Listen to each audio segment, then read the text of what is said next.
Neç pul deyapsiz buni aka? Berol keldi. Ko't yo'q akani. 600 ga bersiz olib ketdi mana. Mayli, unga bo'lmaydi. Oldi bering. Qo'l qo'yapti, telefon bo'lyapti.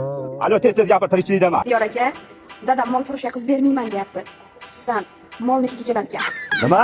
Mol pul qizini bermas ekan. Nima bo'lyapti? Bizdan mol hidi kelar ekan. To'g'ri, o'zi bizdan mol hid keladi. Mol pul qizni bermaslikni ko'rsatib qo'yman dadasi. To'xta. Qo'y, ko'rsatib qo'yaman deb mol pul qiz bermaslikni. Turchilar aka, va turchilar aka. Nima baqirsan, ey? Men siz qizingizni bermayman degan molni hidi keladigan mol purish bo'laman. Xo'sh, molga aytasiz, men mol purishman. Nimaga mol purishga qizim bermayman dedingiz? Bu mol bozorda eng kuchli daloli bo'ladi. Ashira.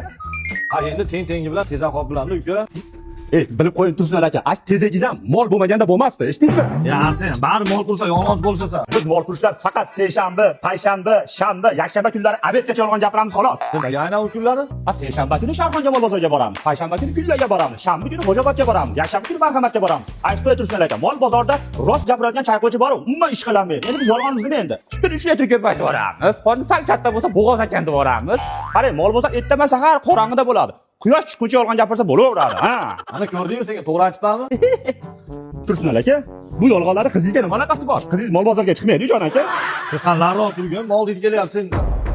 Tursinlar aka, qaysi mol burishda ko'rgansiz, kelasiya hidi kelganini? Molni hidi keladi-da.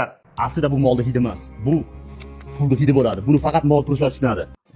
Qanaqasiga? Biz ham tushunamiz. Yo'q Tursinlar aka. Siz bitta moldan 2 million, 3 million foyda qilganingizda tushunasiz. Bitta moldan 2 million shunday foyda qilasizmi? Tursinlar aka, mol turishlar bilan hazillashmang. Bersam sizlarga mol qurishga beraman-da qizim, kuyovlar. Hidlaringizdan, ey? Bermasingizdan bor dada. Molni eski arqanda bo'g'ardim-da. Beraman-da o'g'lim sizga. Abob to'ydan keyin bitta ena bola sigir mendan. Qonida bolasi bilan. Sog'inib bichora. Qayga tam urma. Mol turishlar tarqatib qo'yamiz.